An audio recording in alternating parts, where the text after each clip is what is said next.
Every day feels the same lately. I go to work, come home, and spend the evening doing laundry, dishes, and tidying the house. It's a quiet rhythm, but inside, I often feel like I'm drifting, like I've lost my anchor. I've always enjoyed reading. For years, I turned to psychology books to understand my emotions and habits. But the more I read, the more I realize something. Philosophy, the kind that shaped entire civilizations, offers something deeper.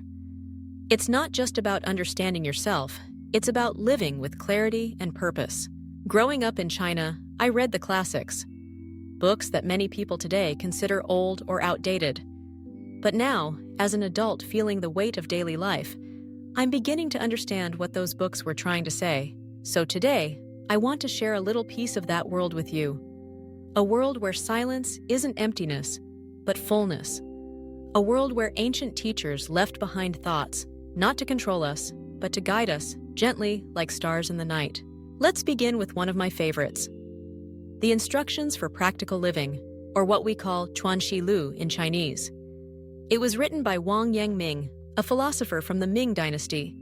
He believed that every person is born with a bright, knowing heart, a heart that already understands what is right and good. You don't need someone to tell you to be kind. If you saw a baby about to fall into a well, you would instinctively reach out. That's what he called the original mind, a moral compass we all have. But life gets noisy. We grow up, we get busy, we learn to hide our feelings, and soon, that bright inner compass gets covered in dust. That's where Wang Yangming's teaching becomes so powerful. He said the mind is not separate from the world. If you want to understand the world, you must first cultivate your own mind. In his words, the mind is principle. This may sound abstract, but it has helped me in small, practical ways. For example, when I feel frustrated or numb while cleaning the house, I pause. I ask myself, where is my mind right now? Is it scattered, tired, chasing something outside of me? Or is it quiet, grounded here in this moment? That moment of reflection often brings me back to myself. Not because I force myself to be present, but because I remember I already am present. I just forgot. This deep trust in the goodness of our original nature is shared by many Chinese traditions. Confucianism, Daoism, and Buddhism, the three main schools of thought, each offer their own path. Confucianism teaches us how to live in society with integrity. It says, be responsible, be respectful, be human. But not blindly. You must cultivate your heart and character, like tending a garden. Daoism says, flow with nature. Don't force things. Let go of ambition and return to simplicity. When you stop grasping, peace returns on its own. And Buddhism reminds us, life includes suffering, but suffering isn't the end. Through awareness and compassion, we can find liberation, not by escaping the world, but by seeing it clearly as it is.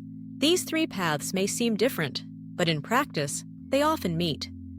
They help explain something foreigners often notice about Chinese people. We are quiet. We don't always speak our minds. We don't rush to prove ourselves. Sometimes this looks like indifference, but often it's something else. It's restraint. It's inner cultivation. It's the long habit of looking inward before acting outward. I don't always live up to this. Sometimes I'm loud, impatient, lost. But these teachings remind me that peace doesn't come from fixing everything outside. It starts inside, in how I fold the laundry, in how I breathe when the tea is steeping, in how I speak to someone I love. This is the gift of philosophy, not as a theory, but as a lived experience. A lantern for the long nights, a hand on your back when you feel alone. So if you've been feeling restless, tired, uncertain, know that you're not alone. The world is loud, but there are quiet places, ancient places, still waiting for us. You don't have to become a monk. You don't have to move to the mountains. You just have to come back to your heart. Thank you for listening, and welcome to this small journey into Chinese wisdom.